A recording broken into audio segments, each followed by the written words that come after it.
The American people deserve a fully staffed court of 9. The president nominates, and then the Senate advises and consents or not, but they go forward with the process. What we're seeing here, and I hope this is temporary, is a disrespect for the Constitution. The Constitution is 100% clear.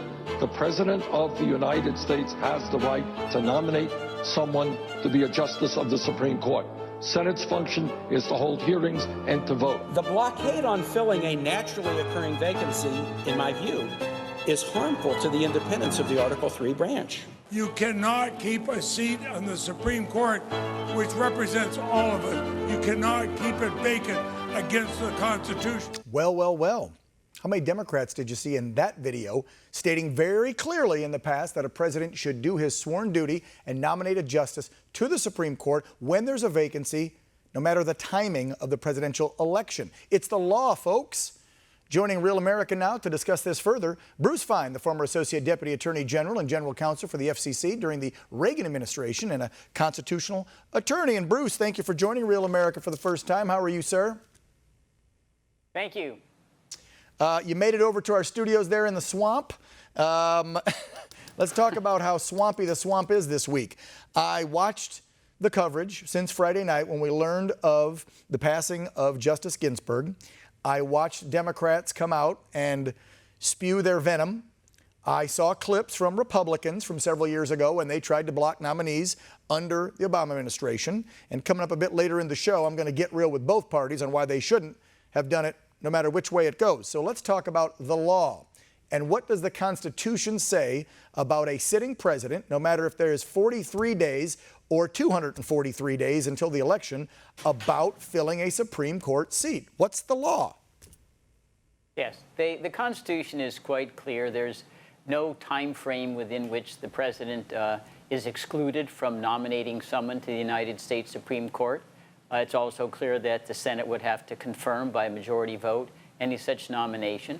But it can come not only shortly before a presidential election, but even in a lame duck session. There have actually been recess appointments to the United States Supreme Court, going back to President Eisenhower's appointment of Justice William Brennan, later confirmed by the Senate. So this is all politics. The Constitution places no limits on timing of filling Supreme Court vacancies. But there's also a curlicue here. The Constitution itself does not identify the number of Supreme Court seats. It has varied over time between 6 and 10. It's been at 9 for about 170 years. Franklin Roosevelt wanted to jump it to 15. His court packing plan was resoundingly defeated. But it's not also altogether clear that a Congress could not expand the number of seats from 9 to something else, or even shrink them. A Congress shrunk the court from 10 to 7 under President Andrew Johnson because they didn't want him to get nominees. So that's something lurking in the background.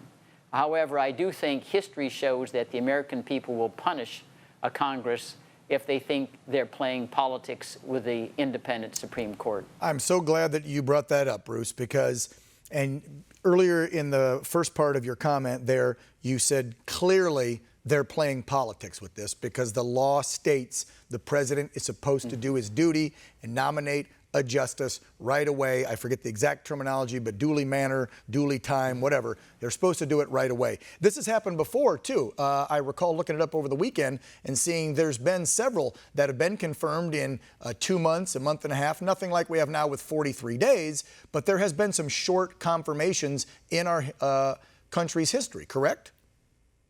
Absolutely. Sometimes it's been the same day, especially when a senator has been nominated. And there really weren't any hearings at all on Supreme Court nominees until the 1930s with Felix Frankfurter.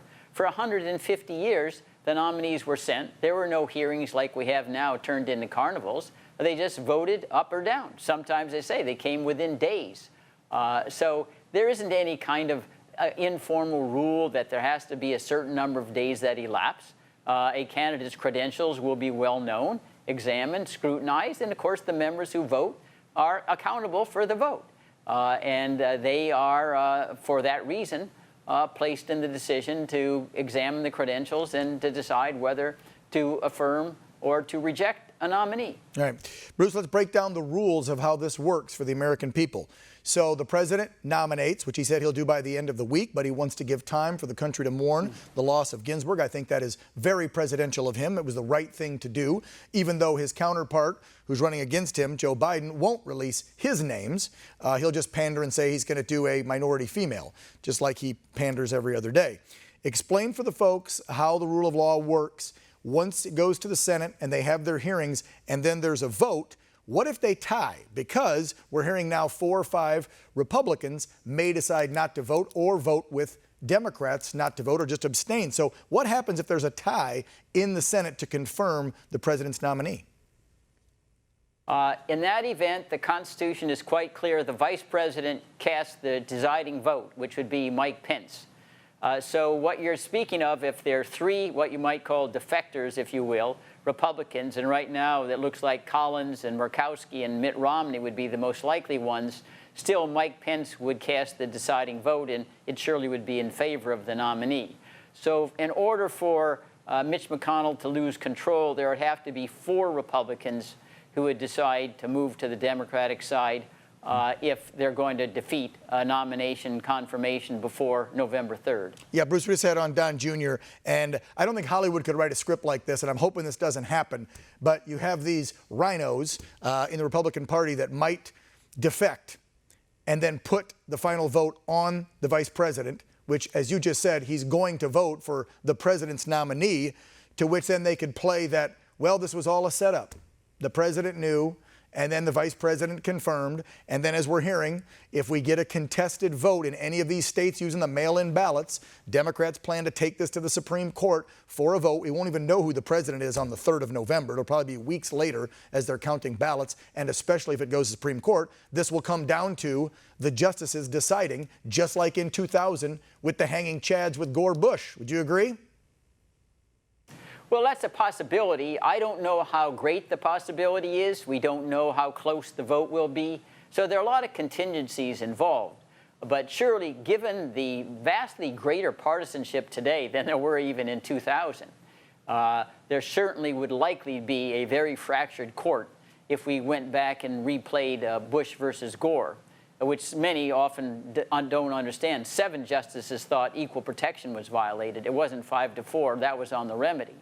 But that certainly is a possibility, which is a reason why you'd want to have 9 justices so it doesn't end up with a 4-4 tie, which would be very unpalatable a way to try to decide a presidential election. A 4-4 tie would affirm whatever the lower court did. But in something so momentous for the country, you'd want the Supreme Court to have the final say. Yeah. Bruce Fein joining us from D.C. tonight. Thank you so much for your insight and the details of the rule of law and our Constitution. I have a feeling that we will need your services again, sir, before the election to break this down. So will you come on again if we need you? Thank you. All right. Have a wonderful afternoon. Okay. Thank you, Bruce. Appreciate it.